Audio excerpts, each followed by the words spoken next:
નમસ્કાર વિદ્યાર્થી મિત્રો, એસએન વિદ્યાલય દ્વારા શરૂ કરેલા ઈ લર્નિંગ પ્રોગ્રામમાં આપનું હાર્દિક સ્વાગત છે। સંતુલન નામના ચેપ્ટરની અંદર આપણે છેલ્લે ગુલબર્ટ અને વાગે રજૂ કરેલો સંતુલન અચળાંકના સૂત્ર, જેમાં આપણે સંતુલન અચળાંક કેસી અને સંતુલન અચળાંક કેપી ની વાત કરી। ફરી આજે હું તમને સંતુલન અચળાંક કેવી રીતે શોધી શકાય, સંતુલન અચળાંકની એક પ્રક્રિયાનો બીજી પ્રક્રિયા સાથેનો સંબંધ કેવો હોય એના વિશેની રજૂઆત કરીશ। દાખલા તરીકે આપણે આગળ એક રાસાયણિક પ્રક્રિયાનું સમીકરણ આવું લીધેલું કે ભાઈ રાસાયણિક પ્રક્રિયાની અંદર A અને B નામનું પ્રક્રિયક રાસાયણિક પ્રક્રિયા કરે છે અને એ પ્રક્રિયા દરમિયાન C અને D નામની નિપજ મળે છે અને આ રાસાયણિક પ્રક્રિયામાં અમુક સમય પછી સંતુલનની સ્થિતિ આવે છે। તો એ સંતુલનની સ્થિતિએ એ પ્રક્રિયામાં ભાગ લેતા પ્રક્રિયકો અને નિપજોની જે સંતુલન સાંદ્રતાઓ હોય એ સંતુલન સમયે અચળ થઈ જાય છે। કેમ? તો કે પ્રક્રિયકો A અને B માંથી નિપજો C અને D બનવાનો જેટલો વેગ હોય સંતુલને, નિપજો C અને D માંથી ફરી પાછા પ્રક્રિયકો A અને B બનવાનો વેગ પણ સમાન હોય। એટલે જેટલા પ્રક્રિયકો A અને B નું C અને D માં રૂપાંતરણ થાય, સામે એટલું જ C અને D નું પ્રક્રિયકો A અને B માં રૂપાંતરણ થાય। ટૂંકમાં સંતુલન જ્યારે સ્થપાઈ જાય કોઈ પણ રાસાયણિક પ્રક્રિયામાં, પછી પ્રક્રિયામાં રહેલા પ્રક્રિયકો અને નિપજોની સંતુલનની સાંદ્રતા ઈ અચળ થઈ જાય છે। હા, કોઈ પરિબળમાં ફેરફાર કરવામાં આવે કે ભાઈ તાપમાનમાં ફેરફાર કરવામાં આવે, દબાણ પ્રક્રિયકો વાયુમય સ્થિતિમાં હોય અને દબાણમાં ફેરફાર કરવામાં આવે તો એ સંતુલન ખોરવાઈ જાય, ફરી પાછું નવું સંતુલન સ્થપાય। તો માની લો કે આ પ્રક્રિયા છે કે જેમાં A અને B પ્રક્રિયકોમાંથી C અને D નામની નિપજ બને છે। તો શરૂઆતમાં તો આપણી પાસે નિપજ હતી નહીં જ્યારે રાસાયણિક પ્રક્રિયા શરૂ થઈ ત્યારે। એટલે રાસાયણિક પ્રક્રિયા જ્યારે થાય ત્યારે એ પ્રક્રિયામાં ભાગ લેતા પ્રક્રિયકો અને નિપજોની જો સાંદ્રતાનો આપણે આલેખ દોરીએ તો એ આલેખ કંઈક આપણને આવો મળે। અહીંયા હું સાંદ્રતા લઈ લઉં। હવે શરૂઆતમાં જ્યારે આપણે પ્રક્રિયા શરૂ કરી ત્યારે આપણી પાસે નિપજો તો હતી નહીં, માત્ર પ્રક્રિયકો A અને B હતા। હવે A અને B વચ્ચે રાસાયણિક પ્રક્રિયા થાય એટલે સમયની સાથે ધીમે ધીમે A અને B નામના પ્રક્રિયકોની સાંદ્રતા ઘટતી જાય। એટલે સાંદ્રતા વિરુદ્ધ સમયનો જો હું આલેખ દોરું તો એમાં પ્રક્રિયકો A અને B ની શરૂઆતની સાંદ્રતા માની લો કે આટલી છે, નિપજો તો હતી નહીં આપણી પાસે। હવે જ્યારે પ્રક્રિયા શરૂ થાય એટલે A અને B ની સાંદ્રતા ધીમે ધીમે ઘટતી જાય, એટલે પ્રક્રિયકોનો સાંદ્રતા વિરુદ્ધ સમયનો જે આલેખ છે એ આપણને આલેખ આવો મળશે। એટલે આ A અથવા તો B નામનો પ્રક્રિયક એની જે સાંદ્રતા છે એ સાંદ્રતા વિરુદ્ધ સમયનો આલેખ છે। હવે જેમ જેમ પ્રક્રિયકોની સાંદ્રતા ઘટતી જશે એમ એમ નિપજોની સાંદ્રતા વધતી જશે। એટલે C અને D ની સાંદ્રતા એ તો શૂન્ય હતી શરૂઆતમાં, એટલે ધીમે ધીમે એમની સાંદ્રતા વધતી જશે। ક્યાં સુધી વધશે? તો કે જ્યાં સુધી સંતુલન નહીં સ્થપાય ત્યાં સુધી એમની સાંદ્રતા વધશે। તો એક સમય એવો આવશે કે જે સમયે પ્રક્રિયકો અને નિપજોની જે સાંદ્રતા છે એ સાંદ્રતા ઈ અચળ થઈ જશે। એટલે હવે આલેખ રહ્યો પ્રક્રિયકોની સાંદ્રતા વિરુદ્ધ સમયનો હોય કે નિપજોની સાંદ્રતા વિરુદ્ધ સમયનો હોય, ઈ આલેખ ઈ x અક્ષને સમાંતર આગળ વધશે। તો જ્યાંથી સમાંતર આગળ વધે છે ત્યાં જે સ્થિતિ છે એને આપણે સંતુલનની સ્થિતિ કહીશું। તો એ સંતુલન સમયે એટલે આ જે આલેખ છે એ નિપજો C અથવા D ની સાંદ્રતાનો છે। તો સંતુલન સમયની જે નિપજો અને પ્રક્રિયકોની સાંદ્રતા જે હોય એ સાંદ્રતાનો ઉપયોગ કરી અને આપણે રાસાયણિક પ્રક્રિયા સમીકરણનો સંતુલન અચળાંક મેળવી શકીએ। તો આ પ્રક્રિયાનો મારે સંતુલન અચળાંક લખવો હોય તો સંતુલન અચળાંકને આપણે KEQ કહીએ છીએ। એ સંતુલન અચળાંકમાં આપણે શું લખીએ છીએ તો કે ગુલબર્ગ અને વાગે રજૂ કર્યું હતું એ પ્રમાણે નિપજોની સાંદ્રતાના ઘાતાંકના અનુસંધાને એમનો ગુણાકાર છેદમાં પ્રક્રિયકોની સંતુલન સાંદ્રતા જે હોય એના ઘાતાંકના અનુસંધાને એમનો ગુણાકાર। ટૂંકમાં નિપજોની સાંદ્રતાનો ગુણાકાર છેદમાં પ્રક્રિયકોની સાંદ્રતાનો ગુણાકાર એ બેનો જો ગુણોત્તર લઈએ તો સંતુલન સમયનો સંતુલન અચળાંક મળી જાય. માની લો કે અહીં પ્રક્રિયામાં ભાગ લેતા પ્રક્રિયકો અને નિપજોની સાંદ્રતા એ આપણે મોલ પ્રતિ લિટરમાં જાણતા હોય તો મોલ પ્રતિ લિટરમાં રહેલી સાંદ્રતાને દર્શાવવા માટે આપણે આવા બોક્સનો ઉપયોગ કરીએ છીએ જેને આપણે સાંદ્રતાના અનુસંધાને રજૂ કરીએ છીએ. તો આ પ્રક્રિયાનો સંતુલન સમયનો સંતુલન અચળાંક લખવો હોય તો આમ લખાય કે ભાઈ નિપજોની સાંદ્રતા એટલે કે C અને સંતુલન સમયની સાંદ્રતા D એમનો ગુણાકાર છેદમાં સંતુલન સમયની પ્રક્રિયકો A અને B એમની સાંદ્રતાનો ગુણાકાર. જો રાસાયણિક પ્રક્રિયામાં સંકળાયેલા પ્રક્રિયકો અને નિપજો એમની સાથે જો તત્વયોગમિતીય ગુણાંકો સંકળાયેલા હોય તો એ તત્વયોગમિતીય ગુણાંકોને આપણે આ સંતુલન સમયની સાંદ્રતાના ઘાતાંક ઉપર દર્શાવવા જરૂરી છે. તો માની લો કે આ પ્રક્રિયાની અંદર A નામના પ્રક્રિયકના A મોલ હોય, B નામના પ્રક્રિયકના B મોલ હોય, C નામના પ્રક્રિયકના C મોલ અને D નામના પ્રક્રિયકના D મોલ હોય તો સંતુલન સમયે આ પ્રક્રિયકો અને નિપજોની સાંદ્રતા જે હોય એના તત્વયોગમિતીય ગુણાંકોને અહીંયા ઘાતમાં લખવા જરૂરી છે. તો જ્યારે આપણે સંતુલનમાં પ્રક્રિયામાં ભાગ લેતા પ્રક્રિયકો અને નિપજોની સંતુલનની સાંદ્રતા મોલ પ્રતિ લિટરમાં જાણતા હોય તો એ વખતના સંતુલન અચળાંક KQ ને આપણે સંતુલન અચળાંક KC વડે દર્શાવીએ છીએ. તો આ પ્રક્રિયાનો સંતુલન અચળાંક KC નું સૂત્ર આપણને આવું મળશે કે ભાઈ સાંદ્રતા ઓફ C ની C ઘાત, સાંદ્રતા ઓફ D ની D ઘાત, સાંદ્રતા ઓફ A ની A ઘાત અને સાંદ્રતા ઓફ B ની B ઘાત.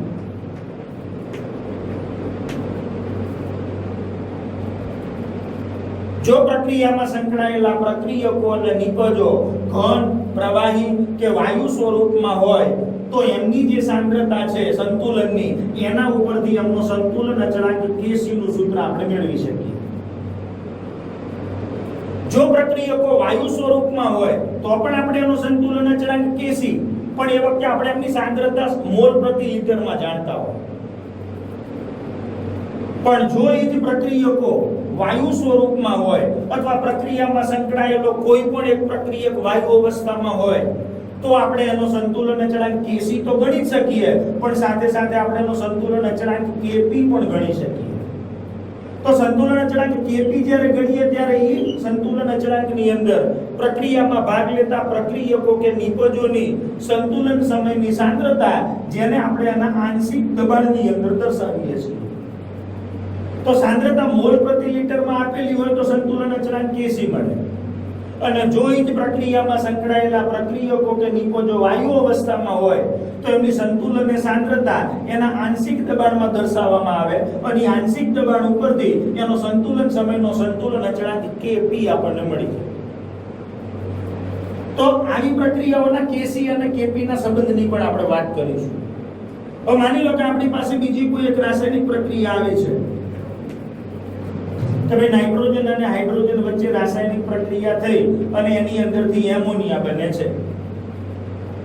પ્રક્રિયાનું સંતુલિત સમીકરણ લખી દઈએ તો આ પ્રક્રિયા આપણને એવું સૂચવે છે કે ભાઈ આ રાસાયણિક પ્રક્રિયામાં નાઇટ્રોજન વાયુનો 1 મોલ હાઇડ્રોજન વાયુના 3 મોલ સાથે રાસાયણિક પ્રક્રિયા કરે એટલે એમાંથી એમોનિયા વાયુના આપણને 2 મોલ મળે છે. હવે જ્યારે રાસાયણિક પ્રક્રિયા થાય ત્યારે એ પ્રક્રિયા દરમિયાન પ્રક્રિયકોની સાંદ્રતા ધીમે ધીમે ઘટતી જશે.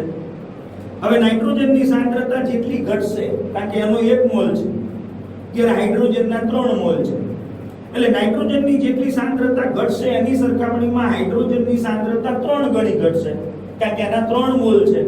આના 1 મોલ સામે આના 3 મોલ વપરાય છે. તો સામે એમોનિયાની સાંદ્રતા કેટલી થશે તો કે નાઇટ્રોજનની સાંદ્રતામાં જેટલો ઘટાડો થશે એના કરતા બમણો વધારો આ એમોનિયાની સાંદ્રતામાં થશે. આનો 1 મોલ છે આના 2 મોલ છે એટલે આની સાંદ્રતા જેટલી હોય એની સાંદ્રતામાં જેટલો ઘટાડો થાય એની સરખામણીમાં આની સાંદ્રતામાં એના કરતા બમણો વધારો થશે. માની લો કે આની સાંદ્રતા શરૂઆતમાં 1 મોલર છે, આની સાંદ્રતા શરૂઆતમાં 3 મોલર છે, આની સાંદ્રતા તો શરૂઆતમાં 0 હોય. હવે રાસાયણિક પ્રક્રિયા થાય એટલે આની સાંદ્રતા ધીમે ધીમે ઘટે. માની લો કે 0.5 મોલર જેટલી સાંદ્રતામાં ઘટાડો થયો, તો બાકી કેટલી વધી? તો કે 0.5 મોલર સાંદ્રતા વધી. હવે આની 0.5 મોલર સાંદ્રતા ઘટે તો આની સાંદ્રતા એના કરતા 3 ગણી ઘટે, એટલે આની 1.5 મોલર સાંદ્રતા ઘટાડો થશે. ઈ ઘટે એટલે આની સાંદ્રતા કેટલી બાકી રહેશે? તો કે 1.5 આટલા મોલર સાંદ્રતા બાકી રહેશે. એટલે આ શરૂઆતની સાંદ્રતા, આ રાસાયણિક પ્રક્રિયા દરમિયાન વપરાયેલી સાંદ્રતા, અને આ સંતુલન સમયે બાકી રહેલી સાંદ્રતા. તો એ જ રીતે એમોનિયાની સાંદ્રતા કેટલી થશે? તો કે આમની સાંદ્રતા જેમ જેમ ઘટશે એમ એમ એમોનિયાની સાંદ્રતા વધતી જશે. હવે આની સાંદ્રતામાં 0.5 મોલરનો ઘટાડો થયો, એનો 1 મોલ હતો, આના 2 મોલ છે. એટલે આની સાંદ્રતામાં જેટલો ઘટાડો થાય એના કરતા આની સાંદ્રતામાં બમણો વધારો થાય. એટલે આની સાંદ્રતા 2 ગુણ્યા 0.5 મોલર આટલી સાંદ્રતા વધશે. આમની સાંદ્રતામાં ઘટાડો થશે, જ્યારે આની સાંદ્રતા 2 ગુણ્યા 0.5 મોલર એટલે 1 મોલર સાંદ્રતા થશે.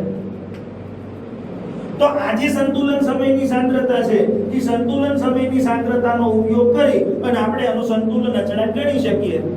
હવે એ સંતુલન અચળાંક ગણવો હોય આનો તો એનું સૂત્ર શું? તો કે સંતુલન સમયની સાંદ્રતા ઉપરથી એનો સંતુલન અચળાંક Kc ગણવો હોય તો એમોનિયાની સાંદ્રતા છેદમાં નાઇટ્રોજનની સાંદ્રતા ઇન્ટુ હાઇડ્રોજનની સાંદ્રતા, આ સમીકરણની ઉપર. પણ અહીંયા આપણે સંતુલન અચળાંકના સમીકરણમાં એમના તત્વયોગમિતીય ગુણાંકોને ગણતરીમાં લેવા પડે. એમોનિયાની સાંદ્રતા લખી પણ એનો તત્વયોગમિતીય ગુણાંક 2 છે, એટલે અહીંયા ઘાતમાં 2 મૂકવા પડે. નાઇટ્રોજન એનો 1 મોલ છે, હાઇડ્રોજન એના 3 મોલ છે, એટલે એની સાંદ્રતાનો ઘાતાંક 3 લખવો પડે. અને સંતુલન સમયની આ જે સાંદ્રતાઓ છે એ આમાં મૂકી દઈએ તો આપણને સંતુલન અચળાંક Kc નું અચળ મૂલ્ય મળે. હવે જો આનો આલેખ દોરવા જો સાંદ્રતા વિરુદ્ધ સમયનો, તો મને કંઈક આવો આલેખ મળે. તો અહીંયા સાંદ્રતા લઈ લઈએ, અહીંયા સમય લઈ લઈએ. માની લો કે હાઇડ્રોજન વાયુની સાંદ્રતા વિરુદ્ધ સમયનો આલેખ દોરો, તો હાઇડ્રોજનની સાંદ્રતા એ નાઇટ્રોજનની સાંદ્રતા કરતા 3 ગણી ઘટશે. એટલે હાઇડ્રોજનની સાંદ્રતામાં ઘટાડો આ પ્રમાણે થશે. નાઇટ્રોજનની સાંદ્રતા એના કરતા 3 ભાગની ઘટશે. એટલે નાઇટ્રોજનની જે સાંદ્રતા છે એમાં થતો ઘટાડો કંઈક આ પ્રકારે હશે. અને એમોનિયાની સાંદ્રતા નાઇટ્રોજનની જેટલી સાંદ્રતામાં ઘટાડો થાય એના કરતા બમણો એની સાંદ્રતામાં વધારો થશે. તો એમોનિયાની સાંદ્રતાનો આલેખ જે છે સાંદ્રતા વિરુદ્ધ સમયનો આવો મળશે. ટૂંકમાં જ્યારે સંતુલન સ્થપાઈ જાય ત્યારે દરેકની સાંદ્રતા છે એ અચળ થઈ જશે. સંતુલન સ્થપાયા પછી નાઇટ્રોજનની કે હાઇડ્રોજનની સાંદ્રતામાં જેટલો ઘટાડો થાય સામે એમોનિયાની સાંદ્રતામાં એટલો જ વધારો થાય, અથવા એમોનિયાની સાંદ્રતામાં જેટલો ઘટાડો થાય સામે નાઇટ્રોજન અને હાઇડ્રોજનની સાંદ્રતામાં એટલો જ વધારો થાય. ટૂંકમાં સંતુલન સમયે બધાની સાંદ્રતાઓ અચળ રહેશે, એમની સાંદ્રતામાં કોઈ જ ફેર પડતો નથી. તો આવી રાસાયણિક પ્રક્રિયાનો સંતુલન અચળાંક એ પ્રક્રિયકો કે નિપજોની સંતુલન સમયની જે સાંદ્રતાઓ છે એ સાંદ્રતા ઉપરથી આપણે મેળવી શકીએ. આવો જ એક પ્રયોગ કે જેના પરિણામો તમારી બુકની અંદર આપેલા છે. દાખલા તરીકે હાઇડ્રોજન અને આયોડીન એમની વચ્ચે જે રાસાયણિક પ્રક્રિયા થાય છે અને એની અંદરથી HI બને છે. હવે આ જે પ્રક્રિયા છે એ પ્રક્રિયા બંધ પાત્રની અંદર 731 કેલ્વિન તાપમાને કરવામાં આવે છે. પણ આ પ્રયોગના લગભગ 6 પરિણામો મેળવ્યા છે. એમાં 4 પરિણામો H2 અને I2 લઈ અને પ્રક્રિયા કરીને મેળવેલા છે. 2 પ્રયોગો HI ને પ્રક્રિયક તરીકે લઈ અને એમાંથી H2 અને I2 બને અને સંતુલન સ્થપાય એ વખતના મેળવેલા છે. તો એ પ્રયોગના જે પરિણામો આપેલા છે એ પ્રયોગના પરિણામો ઉપરથી આપણે એમના સંતુલન અચળાંકની ગણતરી કરી શકીએ. માની લો કે આ પ્રક્રિયાનું સંતુલન અચળાંકનું સમીકરણ આ પ્રમાણે લખું કે Kc બરાબર બધાની સાંદ્રતા હું મોલ પ્રતિ લિટરમાં જાણું છું, તો હું આવું લખું કે ભાઈ HI ની સાંદ્રતા છેદમાં H2 ની સાંદ્રતા ઇન્ટુ I2 ની સાંદ્રતા. એ પરિણામો જે મેળવ્યા છે, ચાર પરિણામો એવી રીતે મેળવ્યા છે કે જેમાં H2 અને I2 ને જુદી જુદી સાંદ્રતાઓ લઈ અને ચાર પરિણામો મેળવ્યા છે, જેમાંથી HI બને છે અને સંતુલનની સ્થિતિ આવે છે. એ સંતુલનની સ્થિતિએ એ પાત્રની અંદર જાંબલી રંગની તીવ્રતા જે છે એ અચળ રહે છે. બે પરિણામો એવા છે કે જેમાં HI ની જુદી જુદી સાંદ્રતા લઈ અને એમાંથી H2 અને I2 નું નિર્માણ કરવામાં આવે છે. તો એમાં પણ સંતુલન એ જાંબલી રંગની જે તીવ્રતા છે એ તીવ્રતાનું મૂલ્ય અચળ રહે છે. હવે માની લો કે મેં આના સંતુલન અચળાંકનું સમીકરણ આવું મૂક્યું કે ભાઈ HI ની સાંદ્રતા, H2 ની સાંદ્રતા, I2 ની સાંદ્રતા અને સંતુલન સમયની સાંદ્રતાઓ હું જો આ સમીકરણની અંદર મૂકી દઉં જે આપણને કોઠામાં આપેલી છે, તો મને એનો સંતુલન અચળાંકનું મૂલ્ય અચળ નહીં મળે. કેમ? તો કે મેં આ સંતુલન અચળાંકના સમીકરણમાં પ્રક્રિયકો કે નિપજો, આ પ્રક્રિયકોનો તત્વયોગમિતીય ગુણાંક તો 1 છે, પણ નિપજનો તત્વયોગમિતીય ગુણાંક 2 છે જેને મેં ગણતરીમાં લીધો નથી. તો આવું જ્યારે હું સરળ સમીકરણ લખું ત્યારે મને Kc નું અચળ મૂલ્ય મળતું નથી. પણ જો હું સમીકરણમાં એમના તત્વયોગમિતીય ગુણાંકોને ગણતરીમાં લઉં તો દર વખતે એના સંતુલન અચળાંકનું મૂલ્ય લગભગ અચળ આવે અને જે તમારી બુકની અંદર ગણતરી કરીને દર્શાવેલું છે.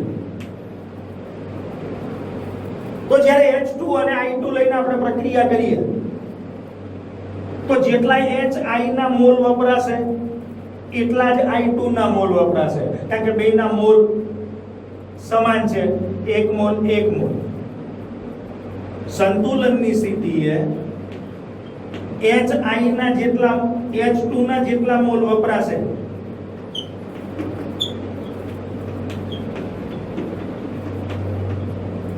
એટલા જ I2 ના મોલ વપરાશે.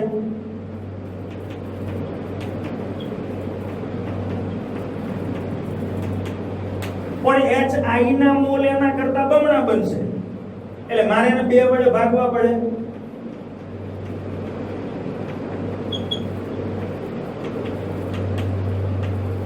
આવું સમીકરણ થશે સંતુલન. જેટલા H2 ના મોલ વપરાશે, જેટલા I2 ના મોલ વપરાશે એના કરતા HI ના મોલ બમણા બનશે, પણ એ બધાને સમાન બનાવવા હોય તો મારે 1/2 વડે ગુણવા પડે. HI ના જેટલા મોલ વપરાશે, માની લો કે HI લઈને પ્રક્રિયા કરવામાં આવે તો HI ના જેટલા મોલ વપરાશે એના કરતા H2 અને I2 ના અડધા મોલ બનશે.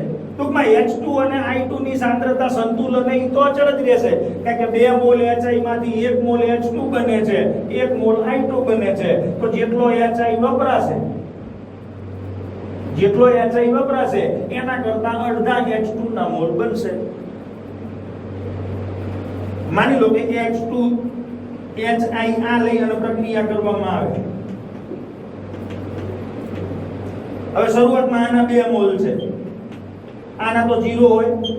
પ્રક્રિયા શરૂ કરીએ, માની લો કે આનો 1 મોલ વપરાય તો બાકી કેટલા મોલ વધ્યા? 1 મોલ. પણ આના જેટલા મોલ વપરાશે એના કરતા અડધા મોલ બનશે. આનો 1 મોલ વપરાયો તો આના સામે આપણને અડધા મોલ મળશે, આનો પણ અડધો મોલ મળશે,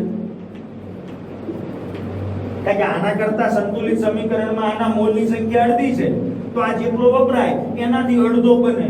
કેમ આપણે અહીંયા લખ્યું હતું કે આ જેટલો વપરાય એનાથી આ 2 ગણો બને. આ 0.5 મોલર સાંદ્રતા ઘટતી તો આની કેટલી થતી? 1 મોલર સાંદ્રતા થતી.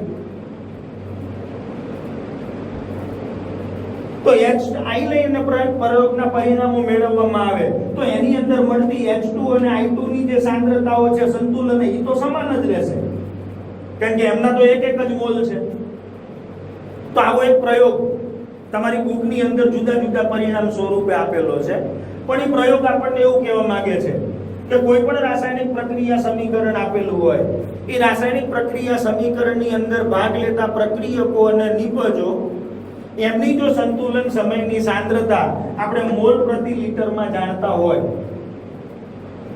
તો એ પ્રક્રિયકો અને નિપજોના તત્વ યોગમિતીય ગુણાંકોને એમની સંતુલન સમયની સાંદ્રતાના ઘાતાંક તરીકે દર્શાવવામાં આવે તો જ સંતુલન અચળાંકનું મૂલ્ય અચળ રહે. પણ જો તમે તત્વ યોગમિતીય ગુણાંકને ગણતરીમાં લો નહીં તો સંતુલન અચળાંકનું મૂલ્ય અચળ રહે નહીં, એની અંદર ફેરફાર આવે. તો રાસાયણિક પ્રક્રિયા સમીકરણનો સંતુલન અચળાંક જ્યારે મેળવવો હોય ત્યારે એ સંતુલન અચળાંકની ગણતરી વખતે પ્રક્રિયા દરમિયાન બનતી નિપજોની સાંદ્રતાઓ જે હોય એ નિપજોની સાંદ્રતાને સંતુલિત સમીકરણમાં મૂકવાની, પણ એમના તત્વ યોગમિતીય ગુણાંકને એમની ઘાતમાં દર્શાવવાનો. એ જ રીતે પ્રક્રિયકોની સંતુલનની સાંદ્રતાઓ લઈ એને મૂકી એમના તત્વ યોગમિતીય ગુણાંકોને પણ એમની ઘાતમાં દર્શાવવામાં આવે તો સંતુલન અચળાંકનું મૂલ્ય અચળ રહે. અને એ જે નિયમ છે એને આપણે રાસાયણિક સંતુલનના નિયમ તરીકે ઓળખીશું.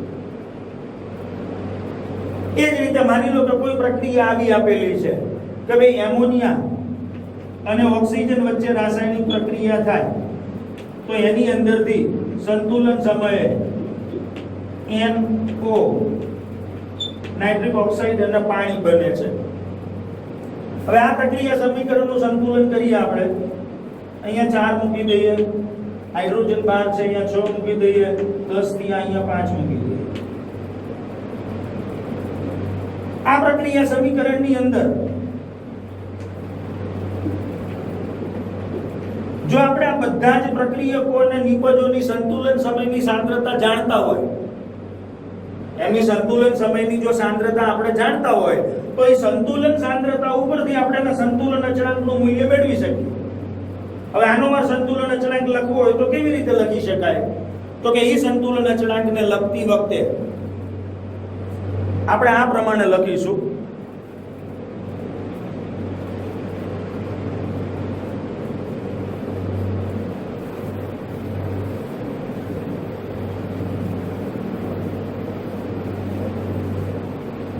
ખાસ યાદ રાખજો કારણ કે આના ઉપરથી આપણે સંતુલન અચળાંકની ગણતરી કરવાના દાખલા પણ આવશે. સમીકરણ કઈ વાંધો નહીં, ફરીથી લખી નાખીશું. એમોનિયા અને ઓક્સિજન આ બે વચ્ચેની રાસાયણિક પ્રક્રિયા એનું સમીકરણ આવું છે.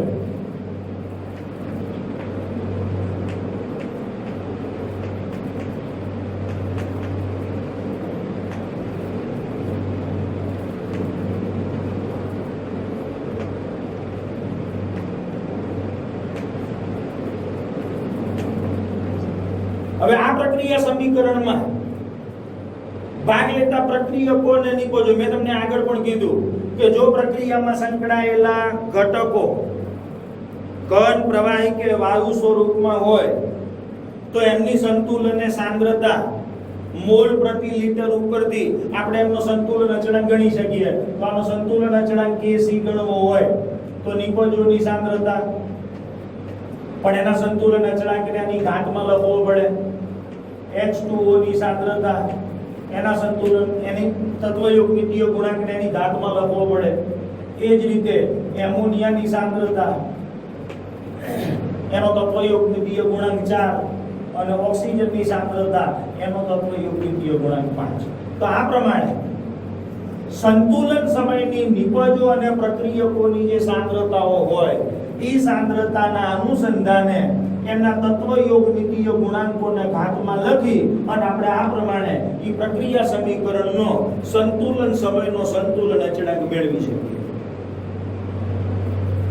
તો કોઈ પણ પ્રક્રિયા આપેલી હોય એનો સંતુલન અચળાંક શોધવાનો આવે ત્યારે તમારે આ જ રીતે ગણતરી કરવાની કે ભાઈ નિપજોની સાંદ્રતા એના ઘાતાંક એમનો ગુણાકાર છેદમાં પ્રક્રિયકોની સાંદ્રતા એમનો ઘાતાંક અને એનો ગુણાકાર અને નિપજો અને પ્રક્રિયકોની સાંદ્રતાના ઘાતાંકનો ગુણોત્તર એટલે એ પ્રક્રિયાનો સંતુલન અચળાંક Kc.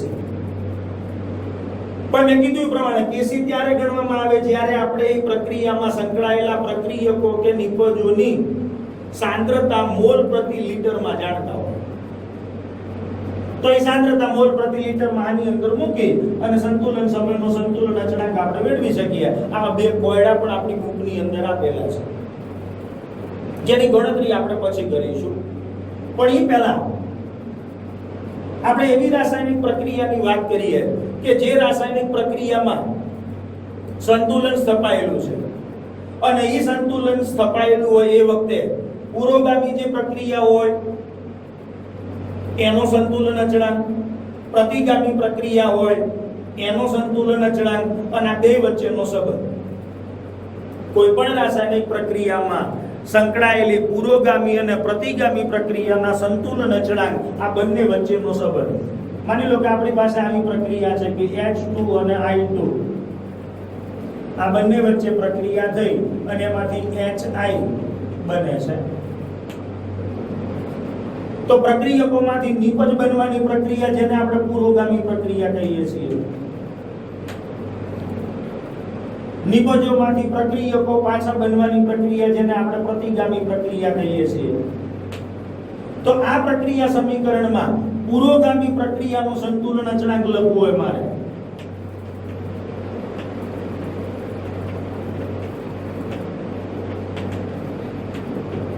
એટલે કે જ્યારે મેં H2 અને I2 લઈ અને પ્રક્રિયા કરી હોય અને સંતુલન સ્થપાયું હોય તો એનો મારે સંતુલન અચળાંક લખવો હોય તો એને હું નામ આપી દઉં Kc, જેમાં હું પ્રક્રિયકો અને નિપજોની સંતુલન અને સાંદ્રતાઓ મોલ પ્રતિ લીટરમાં જાણું છું. તો આનો સંતુલન અચળાંક હું આ પ્રમાણે લખી શકું કે HI ની સાંદ્રતા એનો ઘાતાંક 2 છેદમાં H2 ની સાંદ્રતા ઇન્ટુ I2 ની સાંદ્રતા. એમનો ઘાતાંક એક છે એટલે એ લખવાની જરૂર નથી. તો પુરોગામી પ્રક્રિયાનો સંતુલન સમયનો સંતુલન અચળાંક આ પ્રમાણે લખાશે. પણ હવે પ્રતિગામી પ્રક્રિયાનો સંતુલન અચળાંક લખવો હોય તો પ્રતિગામી પ્રક્રિયાનો સંતુલન અચળાંક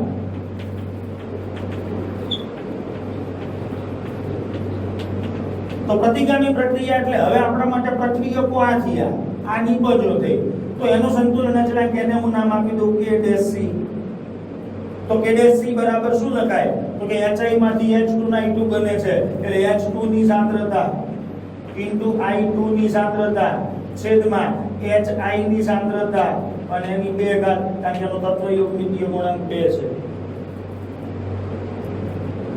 હવે પ્રતિગામી પ્રક્રિયાના સંતુલન અચળાંકને પુરોગામી પ્રક્રિયાના સંતુલન અચળાંક સાથે સાંકળવો છે તો હું અહીંયા શું લખી શકું તો કે ઈ આનો વ્યસ્ત છે Kc એટલે HI ની સાંદ્રતાનો વર્ગ છેદમાં H2 * I2. પણ હું આવું લખું કે ભાઈ 1/Kc બરાબર તો શું લખાય તો આનો વ્યસ્ત કરો એટલે આનો વ્યસ્ત થાય એટલે H2 ના I2 ઉપર જતા રહે.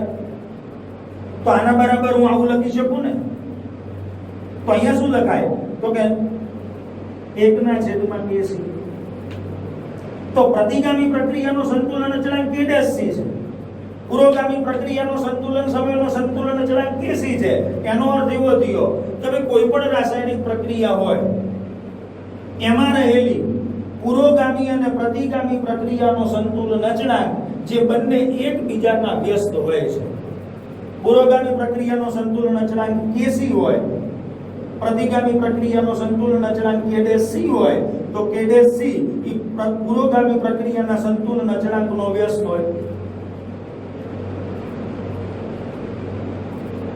તો રાસાયણિક પ્રક્રિયામાં પુરોગામી અને પ્રતિગામી પ્રક્રિયાના સંતુલન અચળાંક એ એકબીજાના વ્યસ્ત હોય છે.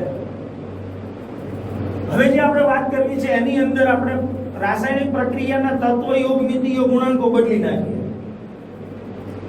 અને એમના સંતુલન અચળાંક વચ્ચેનો એકબીજા સાથેનો સંબંધ જોઈએ. માની લો કે H2 અને I2 આ બંને વચ્ચે પ્રક્રિયા થઈ અને એની અંદરથી HI મળે છે.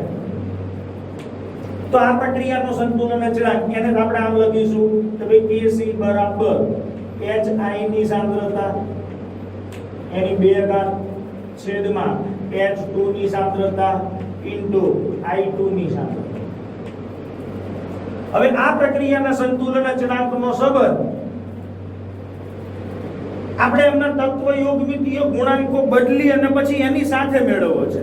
માની લો કે આ સમીકરણને હું 1/2 વડે ગુણી નાખું, તો ઉપરનું સમીકરણ એને હું 1/2 વડે ગુણું એટલે આવું થશે.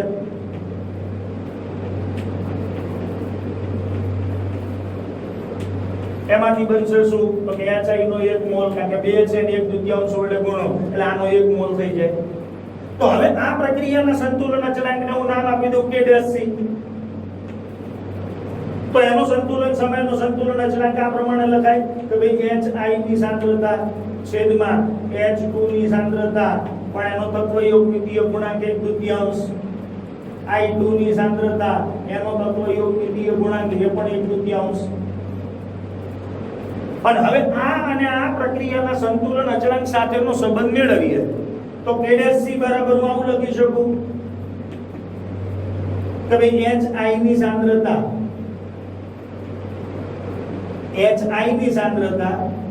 એની 1/2 છેદમાં H2 ની સાંદ્રતા ઇન્ટુ I2 ની સાંદ્રતા અને આ આખાની 2 ઘાત.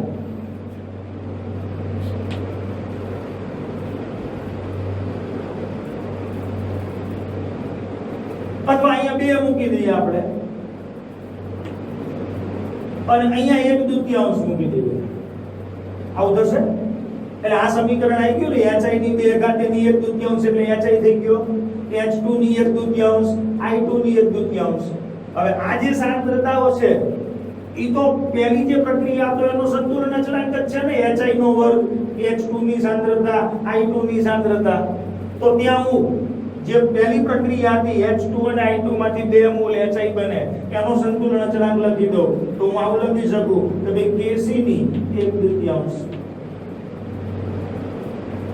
તો આને હું આ સમીકરણ સાથે સાંકળી શું પુરવાર કરી શકું કે ભાઈ મેં મૂળ પ્રક્રિયાને 1/2 વડે ગુણ્યા, તો જેટલા વડે ગુણવામાં આવે નવો સંતુલન અચળાંક એ મૂળ સંતુલન અચળાંકની 1/2 ઘાત જેટલો હોય.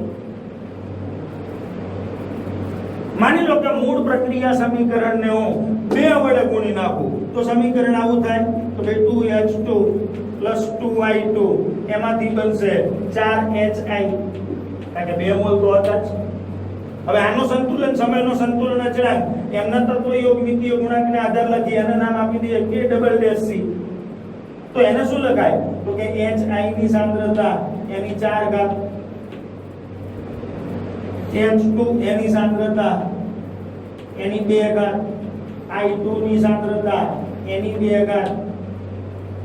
એટલે હવે હું આવું લખી શકું આના બદલે તો ભાઈ HI ની સાંદ્રતા એની 2 ઘાત છેદમાં H2 ની સાંદ્રતા, I2 ની સાંદ્રતા અને આ આખાની 2 ઘાત. એટલે HI ની 4 ઘાત થઈ ગઈ, H2 ની 2 ઘાત થઈ ગઈ, I2 ની પણ 2 ઘાત થઈ ગઈ. એટલે આ પ્રક્રિયાનો સંતુલન અચળાંક એ મૂળ પ્રક્રિયાના સંતુલન અચળાંક સાથે કેવો સંબંધ ધરાવે તો કે અહીંયા હું Kc લખી શકું એની કેટલી ઘાત તો કે 2 ઘાત. ટૂંકમાં મૂળ પ્રક્રિયા સમીકરણને તમે જેટલા વડે ગુણો નવો સંતુલન અચળાંક ઈ મૂળ સંતુલન અચળાંકની એટલી ઘાત જેટલો થાય. 1/2 વડે ગુણો તો એની 1/2 ઘાત જેટલો થાય. 2 વડે ગુણો તો નવો સંતુલન અચળાંક ઈ મૂળ સંતુલન અચળાંકની 2 ઘાત જેટલો થાય. તો જુદી જુદી રાસાયણિક પ્રક્રિયાઓ કે જેના તત્વયોગમિતીય ગુણાંકો અલગ અલગ હોય તો એમના સંતુલન અચળાંકના મૂલ્યો પણ અલગ અલગ આપણને મળે અને એમની વચ્ચેનો સંબંધ તમારી બુકની અંદર HI બનાવવાની પ્રક્રિયા સાથે સાંકળી અને આવા 3 જુદા જુદા પ્રક્રિયાના સંતુલન અચળાંકો મેળવેલા છે. ત્યાર પછી આવશે 2 કોયડા. હવે કોયડા એ સંતુલન અચળાંકના જ છે. હવે એમાં સંતુલન સમયની સાંદ્રતાઓ આપણને આપી દીધી છે અને એનો ઉપયોગ કરી અને એનો આપણે સંતુલન અચળાંક મેળવવાનો છે.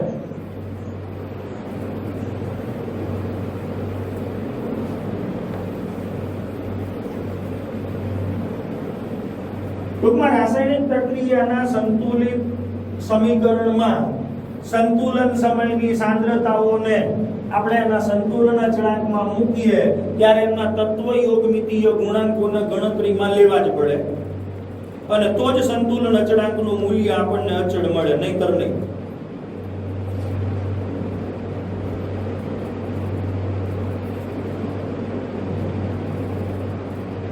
આપણને કોયડા નંબર 7.1 આપેલો છે.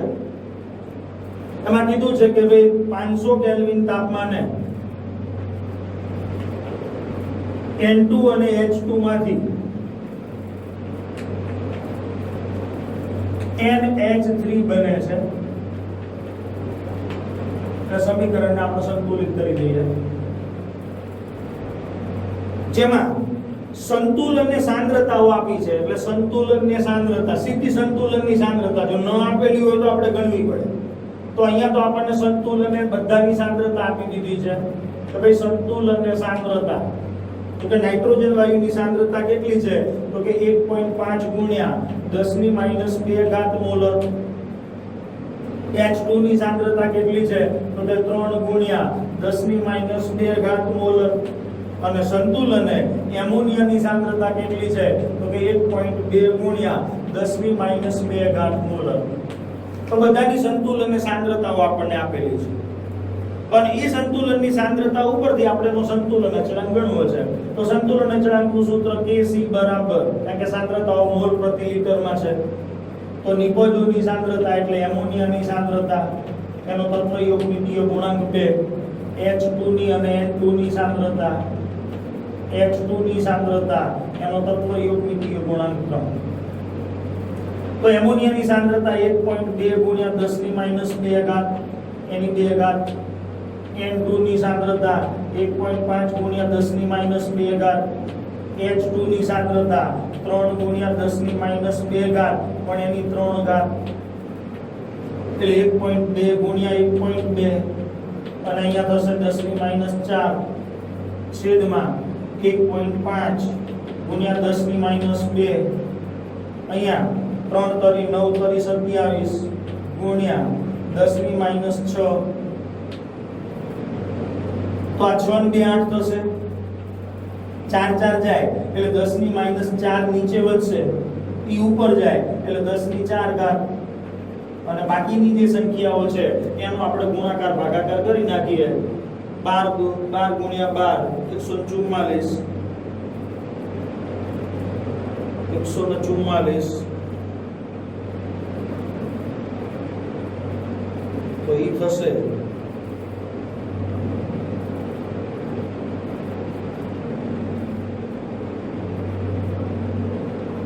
ભાગ્યા 1.5 ભાગ્યા 27 એટલે 0.0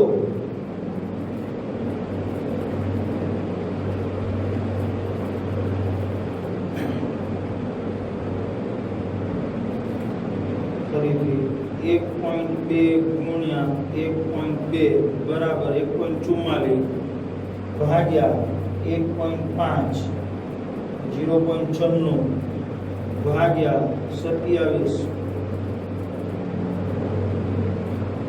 તો 25.92 આવે છે.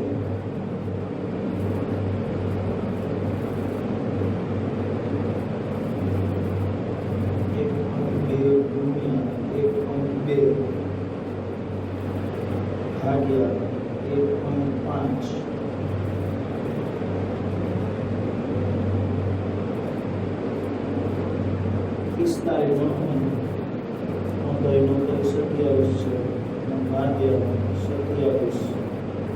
0.035 ની આજુબાજુ આવે છે.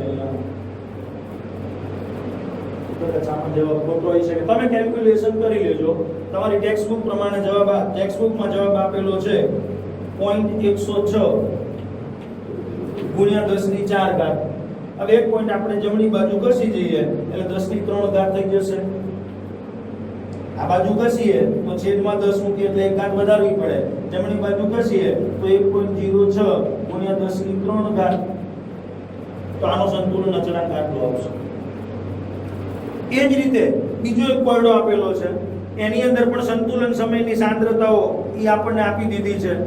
પ્રક્રિયાનું સમીકરણ છે તો એનું પણ કેલ્ક્યુલેશન તમે તમારી મેળે કરી શકશો. તો આપણે એની ચર્ચા કરતા નથી.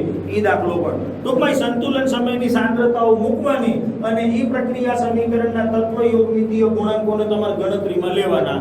તો એના ઉપરથી આપણને સંતુલન સમયનો સંતુલન અચળાંક મળી જશે. હવે આપણે વાત કરીશું સંતુલન અચળાંક Kb અને Kc વચ્ચેના સંબંધની. સંતુલન અચળાંક Kb અને Kc વચ્ચેના સંબંધની.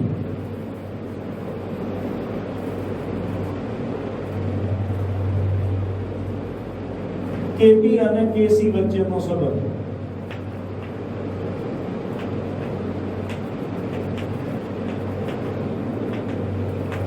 મેં તમને એવું કીધું કે કોઈ પણ રાસાયણિક પ્રક્રિયામાં સંકળાયેલા પ્રક્રિયકો અને નિપજો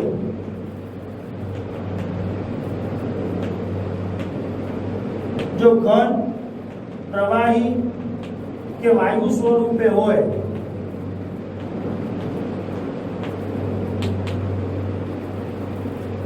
તો તેમનું સંતુલન અચળાંક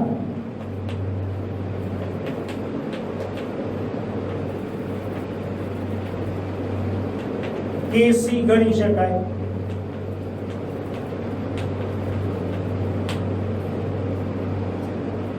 જો રાસાયણિક પ્રક્રિયામાં ભાગ લેતા પ્રક્રિયકો અને નિપજો ઘન, પ્રવાહી કે વાયુ સ્વરૂપે હોય તો એમના ઈ ભૌતિક સ્થિતિ ઉપરથી એમના સંતુલન અચળાંક Kc નું મૂલ્ય આપણે મેળવી શકીએ.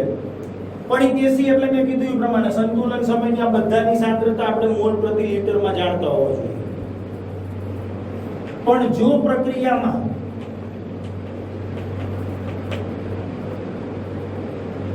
કોઈ એક ઘટક વાયુ સ્વરૂપે હોય, બધા હોય તો કોઈ પ્રશ્ન નથી, પણ કોઈ પણ એક ઘટક વાયુ સ્વરૂપે હોય તો તેમના સંતુલન અચળાંક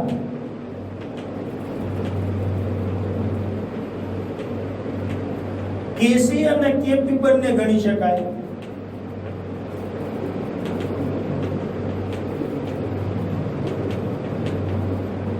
Kp અને Kc બંનેનું મૂલ્ય મેળવી શકાય. આ Kp અને Kc સમાન જ હોય એવું જરૂરી નથી. હા, હોય પણ શકે, પણ દર વખતે Kc અને Kp ના મૂલ્યો સમાન હોય એવું જરૂરી નથી. માની લો કે આપણે કોઈ પ્રક્રિયા સમીકરણ લઈ લઈએ કે જેની અંદર ભાગ લેતા પ્રક્રિયકો અને નિપજો આ મુજબ છે કે ભાઈ A નામનો પ્રક્રિયક એના A મોલ પ્રક્રિયામાં ભાગ લે છે, જે B નામના પ્રક્રિયકના B મોલ સાથે રાસાયણિક પ્રક્રિયા કરી C નામની નિપજના C મોલ અને D નામની નિપજના D મોલ બનાવે છે. અને આ પ્રક્રિયામાં સંતુલન સ્થપાય છે. અહીંયા રાસાયણિક પ્રક્રિયામાં સંકળાયેલા જે પ્રક્રિયકો છે એ પ્રક્રિયકો વાયુ સ્વરૂપમાં છે. હવે વાયુ સ્વરૂપમાં હોય એટલે તો આપણે બે સંતુલન અચળાંક ગણી શકીએ, Kc અને Kp. જો અહીંયા સંકળાયેલા પ્રક્રિયકો અને નિપજો એમની સંતુલન ને સાંદ્રતા મોલ પ્રતિ લિટરમાં જાણતા હોય તો આ પ્રક્રિયાનો સંતુલન અચળાંક Kc એને આપણે આ પ્રમાણે લખી શકીએ કે ભાઈ નિપજ C ની સાંદ્રતા એનો તત્વ યોગમિતીય ગુણાંક C, નિપજ D ની સાંદ્રતા એનો તત્વ યોગમિતીય ગુણાંક D, પ્રક્રિયક A ની સાંદ્રતા એનો તત્વ યોગમિતીય ગુણાંક A, પ્રક્રિયક B એનો તત્વ યોગમિતીય ગુણાંક B. એટલે આ પ્રક્રિયા સમીકરણમાં સંતુલન સમયની નિપજો અને પ્રક્રિયકોની સાંદ્રતાઓ જો આપણે જાણતા હોય તો એના સંતુલન અચળાંકનું સમીકરણ Kc નું આપણને આવું મળશે.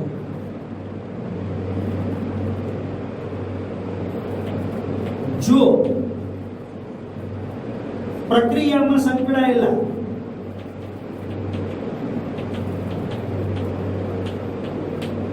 બધા જ ઘટકો અત્યારે હાલ છે એટલે વાયુ સ્વરૂપે હોવાથી સંતુલને તેમની સાંદ્રતા આંશિક દબાણમાં દર્શાવવામાં આવે છે.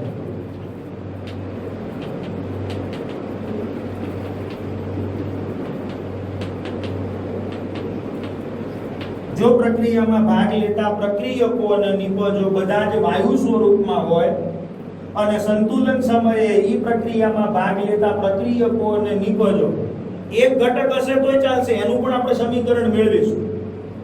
પણ અહીંયા તો બધા જ ઘટકો વાયુ સ્વરૂપમાં છે એટલે બધાની સંતુલન અને સાંદ્રતા એના આંશિક દબાણમાં દર્શાવવામાં આવે છે.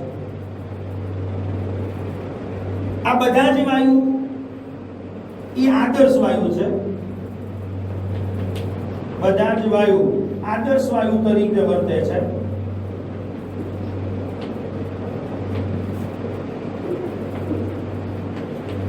હવે આદર્શ વાયુ તરીકે વર્તે તો આપણે એનું સમીકરણ છે PV બરાબર nRT. આ સમીકરણનો ઉપયોગ કરીએ તો સંતુલને ઈ પ્રક્રિયામાં રહેલા પ્રક્રિયકો અને નિપજોના આંશિક દબાણ જો સંતુલને A, B, C અને D એમના આંશિક દબાણ અનુક્રમે PA, PB, PC અને PD હોય તો આદર્શ વાયુ સમીકરણ ઉપરથી હું આવું લખી શકું કે એ વાયુનું આંશિક દબાણ બરાબર. હવે આદર્શ વાયુ સમીકરણ આવું છે PV બરાબર nRT. તો આદર્શ વાયુ ઉપરથી હું દબાણ આવું લખી શકું PP બરાબર nRT ના છેદમાં V. તો એ નામના વાયુનું સંતુલન અને આંશિક દબાણ કેટલું? તો કે PA બરાબર એ વાયુના મોલ Na. માની લો કે સંતુલને ઈ મિશ્રણમાં રહેલા ઘટક વાયુ A ના મોલ Na, B ના મોલ Nb, C ના મોલ Nc, D ના મોલ Nd હોય તો એ વાયુના મોલ Na RT છેદમાં પદ V. તો આ એ વાયુનું આંશિક દબાણ થયું સંતુલને. એ જ રીતે PB બરાબર NB RT છેદમાં V. એ જ રીતે PC બરાબર NC RT છેદમાં V. અને એ જ રીતે PD બરાબર ND RT છેદમાં V. પણ આપણને ખબર છે કે મોલ ભાગ્યા કદ એટલે સાંદ્રતા થઈ મોલ પ્રતિ લિટરમાં એટલે સાંદ્રતા આમ લખાય CRT. તો એ નામના વાયુનું આંશિક દબાણ લખવું હોય તો આવું લખાય કે PA બરાબર CA R into T. એ જ રીતે PB બરાબર CD RT, PC બરાબર CC RT અને એ જ રીતે PD બરાબર CD RT. જ્યાં CA એ સંતુલને એ નામના વાયુની સાંદ્રતા થઈ મોલ પ્રતિ લિટરમાં, એ જ રીતે B ની સાંદ્રતા, C ની સાંદ્રતા અને D ની સાંદ્રતા. હવે જો આપણે સંતુલનને બધા જ ઘટકોના આંશિક દબાણ સંતુલન અને સાંદ્રતા તરીકે જાણતા હોય તો એના ઉપરથી સંતુલન અચળાંક Kp નું સૂત્ર આપણે મેળવેલું કે ભાઈ સંતુલન અચળાંક Kp બરાબર સંતુલને રહેલા ઘટકોમાં નિપજોનું આંશિક દબાણ. તો નિપજ તરીકે PC એની C ઘાત, સંતુલને D નું આંશિક દબાણ એની D ઘાત, સંતુલને ઘટક A નું આંશિક દબાણ એની A ઘાત, સંતુલને B એનું આંશિક દબાણ એની B ઘાત. હવે આ સમીકરણમાં હું સંતુલને દરેક ઘટકના આંશિક દબાણ અને સાંદ્રતા સાથેના સંબંધના સૂત્રો છે આમાં મૂકી દઉં. તો PC બરાબર શું લખીશું? તો કે CC RT એની C ઘાત. PD એટલે શું લખીશ? તો કે CT RT એની D ઘાત છેદમાં PA એટલે CA RT એની A ઘાત અને CB RT એની b ઘાત. હવે હું આવું લખી શકું કે ભાઈ c of c ની c ઘાત into c of t any d ઘાત છેદમાં c of a any a ઘાત c of b any b ઘાત. અહીંયા થશે rt ની c ઘાત અને rt ની d ઘાત. એટલે આવું લખીશ rt ની c plus d છેદમાં લખીશ rt ની a plus b. તો આ જે સૂત્ર છે એ તો સંતુલન અચળાંક kc નું જ છે. એટલે તો આવું લખી શકું કે kp બરાબર kc into rt એની c plus t ઉપર છે ઘાત minus a plus b. તો આવું સમીકરણ આપણને kp અને kc વચ્ચેના સંબંધનું મળશે. હવે અહીંયા c plus t એટલે શું છે તો કે સંતુલન અને નિપજોના મોલની સંખ્યા. નિપજોના મોલ c અને t એનો સરવાળો. પણ ઈ કયા તો કે વાયુમય જે ઘટકો હોય એના મોલનો સરવાળો. a અને b તો કે વાયુમય ઘટકો જે પ્રક્રિયકો છે એના મોલનો સરવાળો. તો આના ઉપરથી હું આવું લખી શકું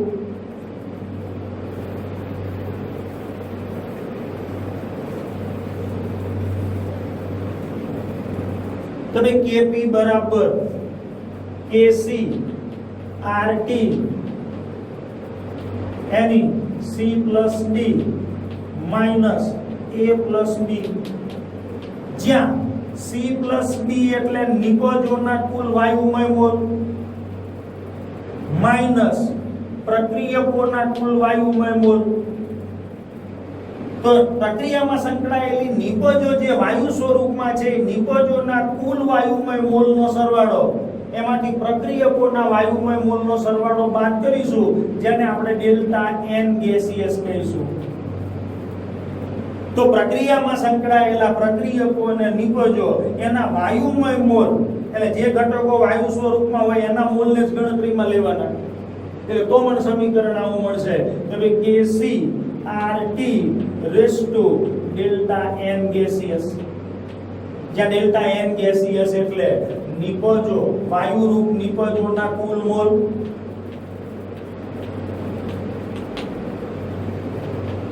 માઈનસ વાયુરૂપ પ્રક્રિયકોના કુલ મોલ.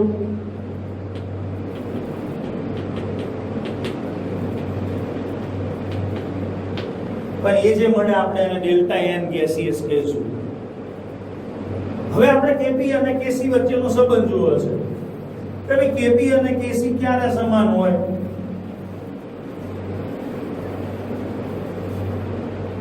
કે જો delta n gaseous is equal to 0 હોય એટલે નિપજો બાજુ જેટલા વાયુના મોલ હોય એટલા જ પ્રક્રિયકો બાજુ વાયુના મોલ હોય તો ડેલ્ટા n ગેસિયસ 0 થાય. અને ડેલ્ટા n ગેસિયસ 0 એટલે RT ની 0 RT ની 0 એટલે એનું મૂલ્ય 1. R એટલે વાયુ અચળાંક છે, T એટલે નિરપેક્ષ તાપમાન છે કેલ્વિનમાં. જો ડેલ્ટા n ગેસિયસ 0 હોય તો એ વખતે Kp અને Kc બે સમાન થાય. પણ delta n gaseous is not equal to 0 એટલે જો ડેલ્ટા n ગેસિયસ 0 ન હોય તો Kp અને Kc સરખા હશે નહીં. Kp is not equal to Kc. જો delta n gaseous is greater than 0 એટલે 0 કરતા ડેલ્ટા n gaseous નું મૂલ્ય વધુ હોય તો Kc ને મારે e જે RT ની e ઘાત આવે એના વડે ગુણવા પડે તો મને Kp મળે. તો એનો અર્થ કે ડેલ્ટા n gaseous જો greater than 0 હોય તો એવા સંજોગોમાં Kp is greater than Kc. કારણ કે Kc ને તો મારે આ સંખ્યા વડે ગુણવા પડે ત્યારે Kp મળે. એટલે Kp નું મૂલ્ય Kc કરતા વધુ હોય. અને જો delta n gaseous less than 0 હોય તો એવા સંજોગોમાં Kp is less than Kc. કારણ કે તો પછી Kc ના મૂલ્યને મારે એ સંખ્યા વડે ભાગવા પડે. એટલે કેસી નું મૂલ્ય એ કેપી ના મૂલ્ય કરતા વધુ છે. તો આવા જ બે સંબંધો હજુ પણ આગળ આવશે. તો અત્યારે હાલ આપણે કેપી અને કેસી આ બંને વચ્ચેના સંબંધની વાત કરી. આગળના લેક્ચરની અંદર કેપી અને કેએક્સ વચ્ચેના સંબંધની પણ વાત કરીશું અને કેસી અને કેએક્સ વચ્ચેના સંબંધની પણ વાત કરીશું. નમસ્કાર.